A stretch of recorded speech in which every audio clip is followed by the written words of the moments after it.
Hello, everybody. Hey, hey, hey. I am the Dr. Sheri, CEO of My Best Life Academy, where I'm a coach, consultant, author, and yes, speaker. And I love to bring power tables to you. This is where you bring the lunch, and of course, well, we bring the tea. Yeah, we got the tea today, y'all. I'm telling you, this blend is wonderful. This is a wonderful blend of some licorice, a little bit of dandelion, and also some turmeric. Great for anti-inflammatory properties as well as some energy. So yeah, I love to bring these things. So thank you guys so much for joining me.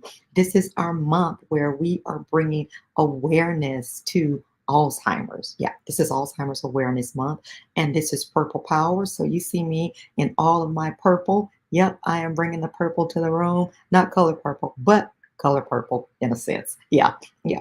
So, you remember last time that we met, we talked a little bit about the disease itself, what it looks like. But today, we want to talk about something that sometimes we tend to leave out, and that is the topic of the caregiver with who really cares. And in this case, who really cares for the caregiver?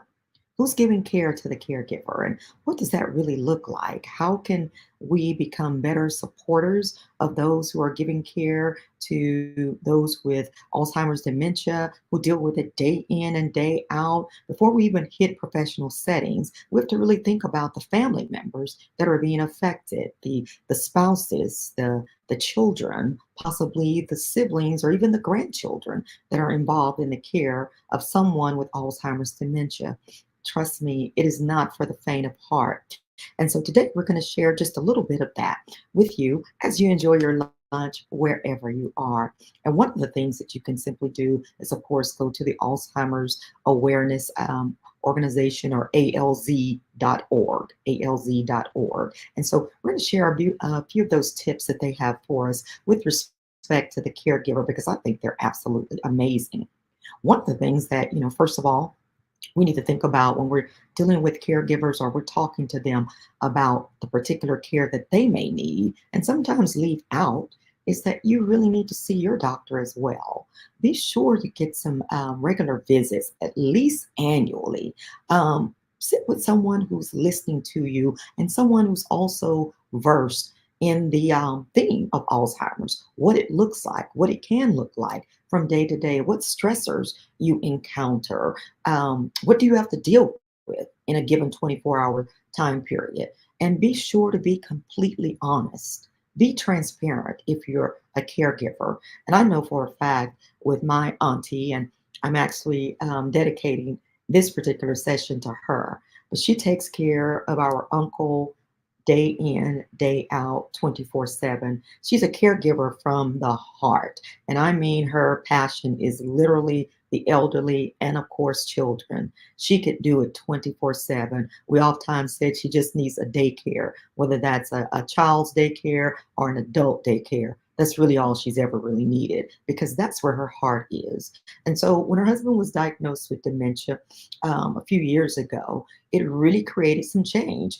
We watched this viable individual go from getting up at 5 in the morning, sometimes would take his grandchildren to school and back, go and eat with his friends at McDonald's. Yeah, highlight of his day, if you will. And then he would get started, even though he's retired. He still had a full day ahead of him. He's always been very good with technology and working with machinery and knowing how to repair those things. And so he was able to build up a post retirement, I guess you should say, industry for himself. And so he was well known around the area. Lots of people would call him to fix variable things. And he was always known to be a collector of what we would call junk, but it was never junk to him. If it had a motor or some type of transistor in it, somehow he could work it. And so we watched this person going from that viability and working until maybe 5 or so in the evening, coming home, showering, getting something to eat. He was in the bed, y'all, goes to bed with the chickens. And so we watched this person go from that to literally doing nothing, not being able to drive, which was huge, trust me. Having to make decisions to sell the truck because he's good with machinery. He knows what he's doing. So had to take those leads and making those decisions, having to make sure that he's taking the medication and taking the right medications, that he's eating. And she laughs now and says, now he tells her he forgets that he's eaten. I think so he can eat some more. But these are things that she encounters day in and day out with Alzheimer's or with dementia in his case. And so his came from the level of many strokes, but we're talking about actual Alzheimer's today, which affects the brain, which causes it to atrophy over time, which turns on itself. And so those processes that help us to think, that help us to remember, that help us to do executive function, problem solving, slowly goes away. And we have a different person in front of us.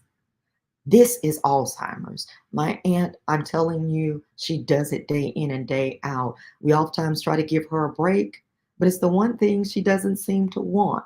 Even recently, with her great grandbaby coming in, the very first one of all things. And we wanted her to be at the baby shower of her first grandchild and who was giving her this first great grandbaby. But she wouldn't even take us up on that option to sit with him, to visit with him, because she takes it as her responsibility. And many caregivers have the same outlook that this is my responsibility and mine alone. I don't want to put that burden on anyone else. They don't even want to put it on their children or their grandchildren or even a neighbor coming over to sit with them. They fully assume the responsibility 100%. Let me tell you, from the standpoint of a professional, a medical professional, healthcare professional, licensed, board certified, that is not the thing that you want to do. You want to be able to reach out. You want to be able to get help. You want to receive support. And it starts with taking great care of yourself. So see your doctor. If you're experiencing any exhaustion, any stress, sleeplessness, or changes in your appetite, or maybe even behavior, you should take it very seriously. Sit down, schedule an appointment with them, and then share your concerns, share your issues, share the things that are causing you some stressors or some difficulties. Ignoring these things can cause you further physical as well as mental health decline. And we certainly have tons of caregivers who not only deal with the stress of it, but they also sometimes enter into depression as well. Because just like the patient's life has changed, so has theirs. Their life has changed from what they've known. They're not going out with friends anymore. They're not going to family functions anymore. They're just doing limited things to get by. Maybe a little grocery shopping here or there. Today, we have groceries delivered to us. So they're not even getting out and getting that community interaction that is so important to all of us, but especially to them. So if you know a caregiver and it's been a while since they've had a doctor's appointment, maybe it's time for you to take a challenge today. And we're going to say, just challenge someone that you know and say, hey, maybe it's a good time for you to set up that appointment. The other thing caregivers tend to stop doing is that they don't move quite as much. Now, I know what you're saying. They're moving all the time, taking care of their loved one. Yes, they are, all times of day. And yes, sad to say, all times throughout the night.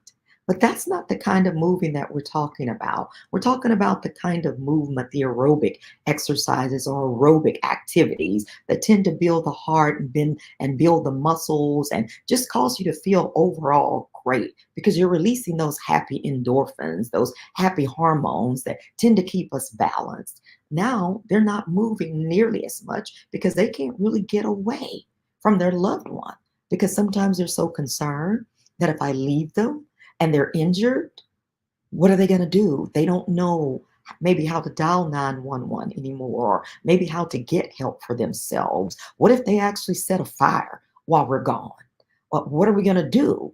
If the house burns down, where would we go? And so they're trapped in a sense. So they won't take family and friends up on their offers so they can get a good workout. Sometimes a 30-minute break, even if you're not going to work out, maybe just to lean your head back for a few moments. They forget that we can start small. Maybe we're not doing 30 minutes of exercise, but 10 minutes really makes a big difference, believe it or not, just to kind of clear your mind and maybe to help coordinate a schedule or something you need to do. Maybe even exercising at home with a great video. And then maybe bring in your loved one as well. Maybe it was something that the two of you enjoyed doing. Maybe it was dancing, and this is a great time to dance and to do something fun that brings them in as well. Maybe it's yoga, whatever it is, but at least we're moving. Find something that you love, because if you love it, then it will become a habit. So not only do they stop moving, taking walks outside, or maybe going to the mall and taking a stroll, or being at home and doing some seated exercises, or dancing as we said, or maybe even gardening, if that's something that they really loved, and getting their loved one outside for a little sunshine, a little bit of vitamin D. But sometimes they don't eat well either. I notice with my aunt sometimes that's the case. And unless we're coming from maybe church or bringing her to lunch, sometimes she's just so busy, she's probably nibbling here or there. So those healthy eating patterns have changed. They're getting something quick, something that's on the go that may not be beneficial. One of the things that we have found that's beneficial with research over the years is a great Mediterranean diet. It's good for overall health. Also helps to protect the brain. Sometimes if we started off early enough. So maybe one of the things that we can look at over time that may help us with prevention, or at least limit or reduce the effects of Alzheimer's disease. But in this case, it's good for the caregiver as well. It includes very little red meat, but it emphasizes things such as whole grains, fruits, vegetables, fish, nuts, olive oils, and other healthy oils such as avocado oil or grapeseed oil, all of those things which are healthy fats. And so these are certain things, or things that they can do. Also try new recipes in the Mediterranean diet. Share it with our loved ones. Maybe invite family over. And maybe that's the time to kind of engage once again and to be involved in activities beyond your loved one. It's important to the caregiver. It's very important to them. So try some of these things, or maybe just a new recipe here or there. It's very important. And remember, Alzheimer's awareness at alz.org has a lot of this information. Also, how do they cope? How are they coping? What are the coping skills looking like? Are you managing your stress? Are you being realistic about what's happening? Because this is a real entity. This is a real disease. It happens to millions of people every day. And many of their behaviors as the disease progresses cannot be controlled, but it affects those that gives the care.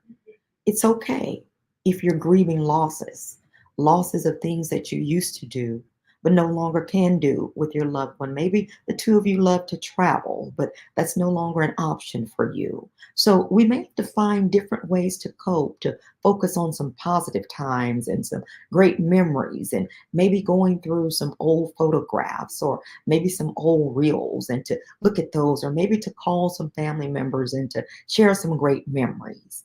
The other thing is, in addition to with coping, in addition to managing your stress and being realistic about what's going on, just know that you're doing your best.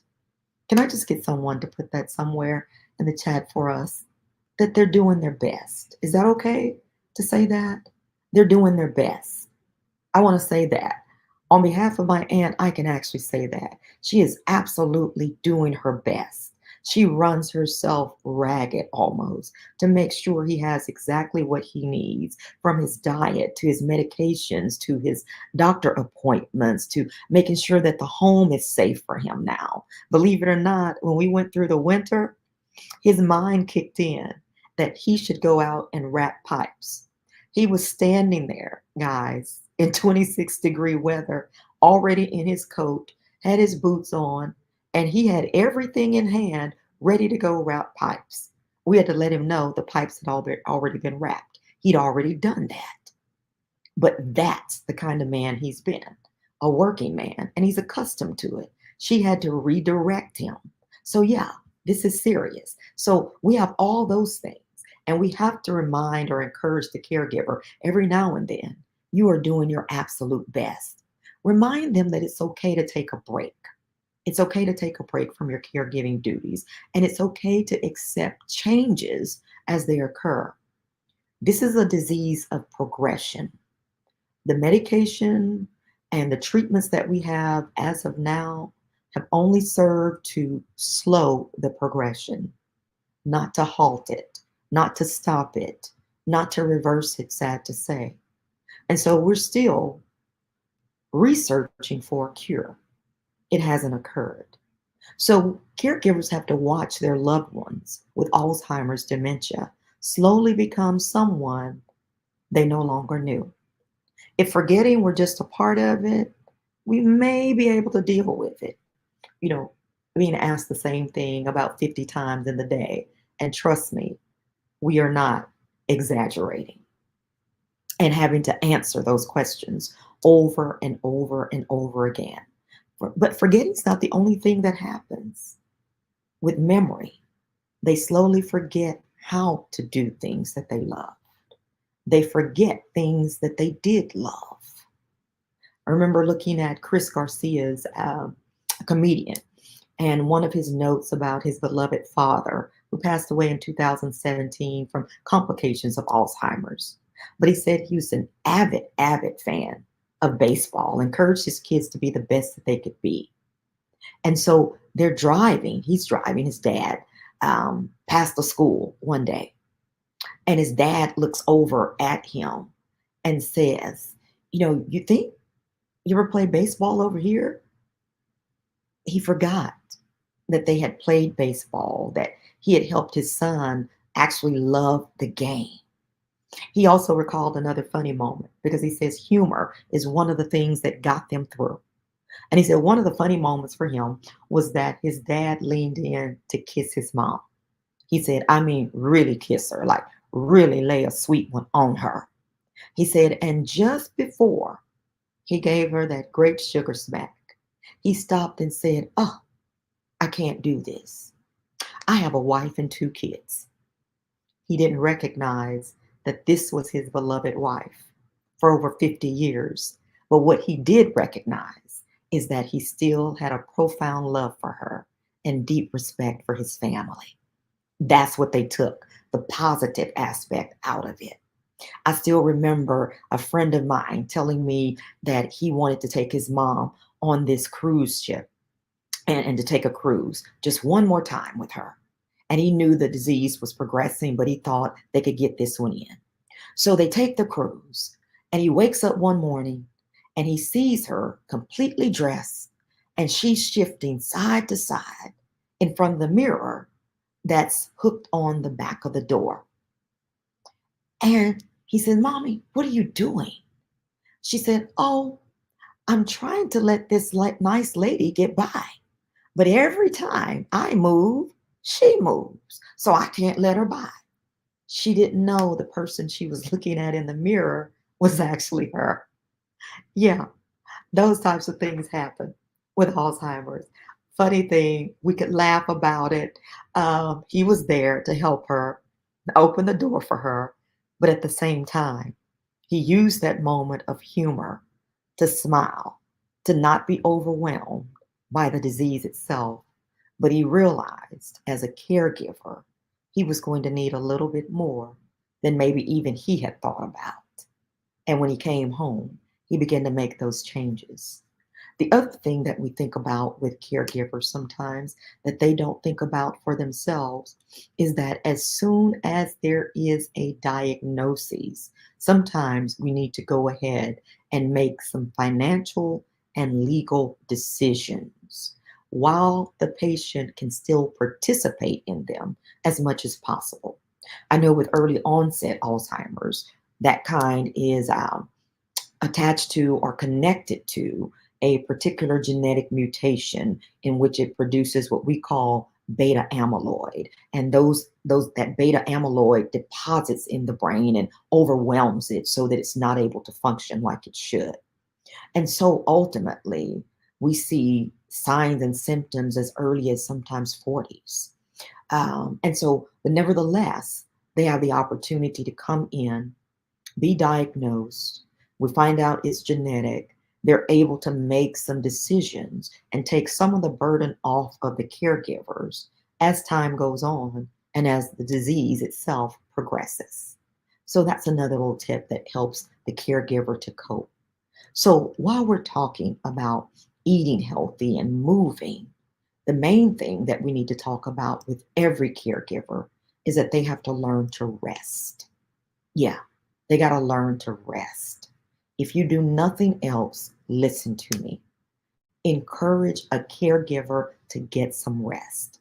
There are things such as respite, and that means that once a person has been diagnosed with something that is going to be chronic, we can use that diagnosis as physicians, as healthcare professionals, to carve in or to schedule designated rest periods, of which a respite is.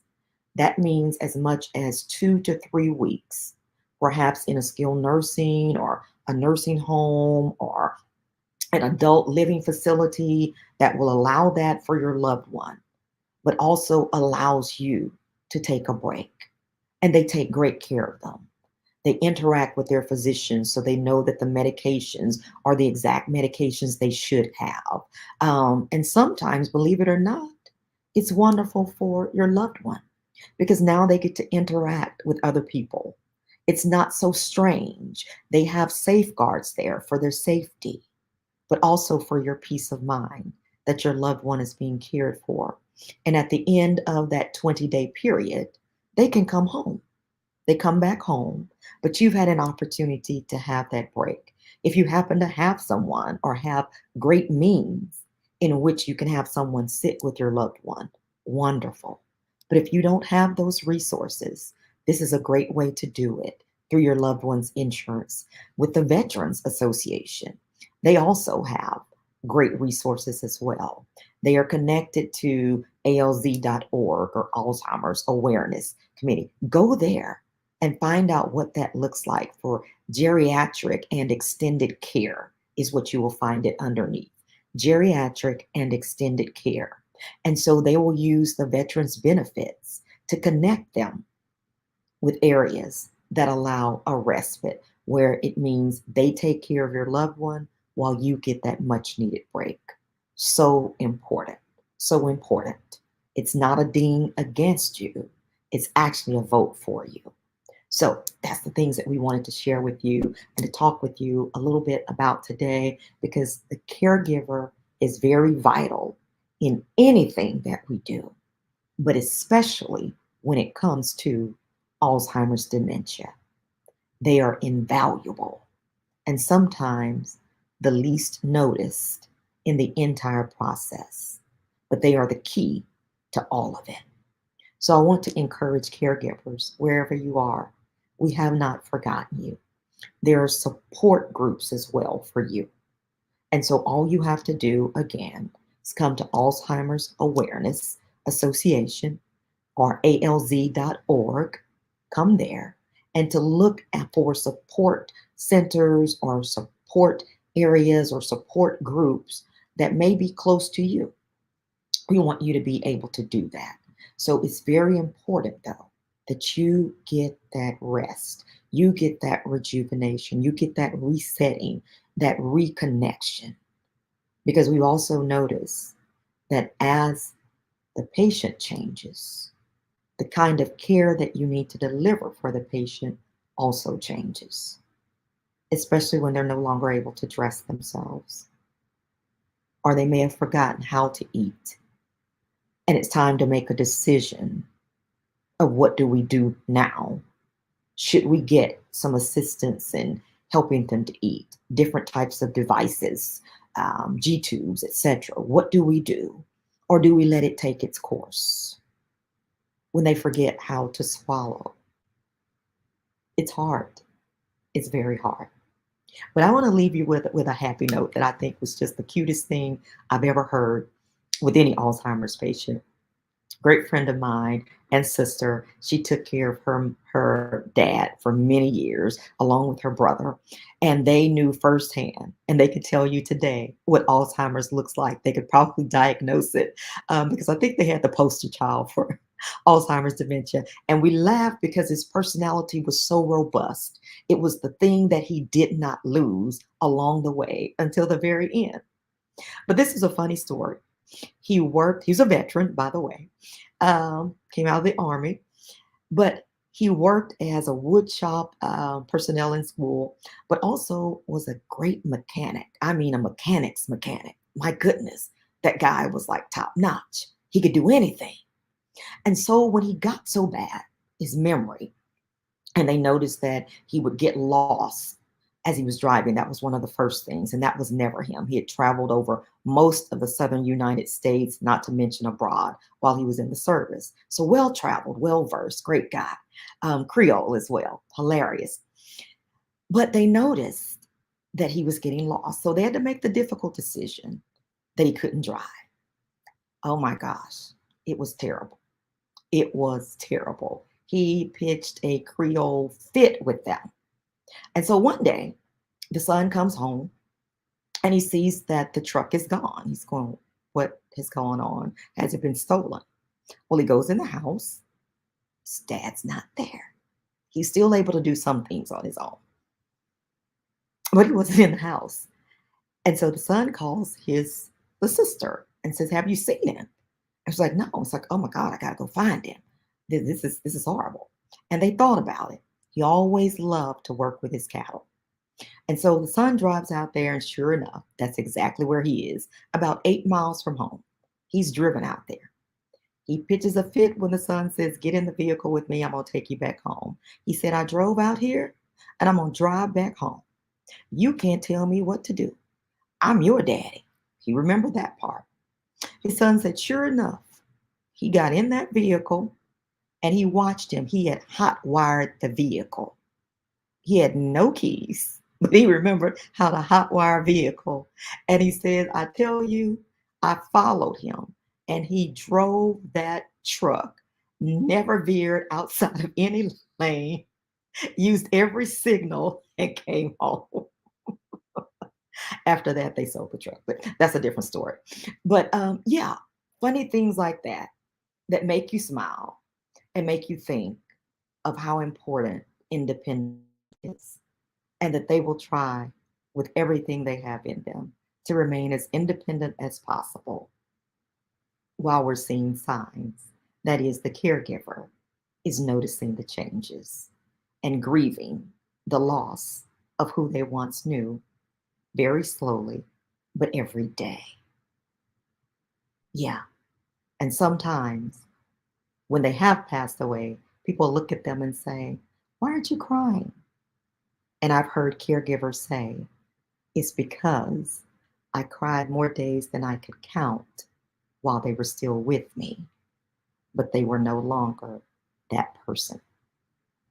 So today, let's take this challenge. Let's take this challenge and reach out to a caregiver. I know you know them because I know them. I just told you about my aunt. I called her and we talked one day. She talked so much, it was almost 2 hours. I enjoyed every bit of it. She gave me all the antics he had been doing, but then we were able to actually talk about her, to get it in a little bit. And what are you doing for you? And what can we help you do? Because my husband loves to go and pick him up, and they have their man time and they ride around. But it's important to support them as much as we can. And not just for Alzheimer's, but any patient that is no longer the same. We'll talk about stroke a little bit later, but we have those patients. Today, we're talking about Alzheimer's dementia and its effect on the caregiver. And so we have a wonderful lady who's here with us, Minister Deborah, and she takes care of the elderly like none other. Yeah, yeah, she takes care of those patients. She knows firsthand what it looks like. And as a caregiver today, we salute you, Minister Mitchell, and for all that you do, and all of you who are on the line with us today. We salute each one of you. I see you here, Miss Gloria, and I know you care for those patients. I know that you do. I see you here, Evangelist Marcia, and I know she just cares for people, period, y'all. And of course, my cousin Alton cares for people. And that's where it starts. When we care for people, we will care for the caregiver. So I just wanted to share a little bit of Alzheimer's Awareness Month with you, some tips along the way. Remember, purple is the color. And just in case you're wondering, we want you to join the team for Alzheimer's awareness. This is at alz.org, alz.org. Go there and see how you can help a caregiver today. Go there because today is Alzheimer's. It's our challenge day, the 21st of June. Challenge someone to reach out, just like I challenge you. Okay. Well, that's going to do it for us today with Power Tables, where, you bring the lunch and, well, we bring the tea. This has been great tea today, by the way. And so I'm so excited to be here with you and to join the Instagram family as well. So I'm looking forward to bringing some more Power Tables to you. Again, I'm Dr. Sheri, and I am with my Best Life Academy, CEO, coach, consultant, and author. And this is where we actually help leaders shed burnout and reclaim their freedom. So you'll be hearing lots more from me as we're coming into this next month and what you don't want to miss in this next month coming up. We will see you all soon. You all take care. And I mean, have an absolute amazing Friday. Make it great for somebody, especially a caregiver. Okay, talk to you soon. Take care. Have a great day.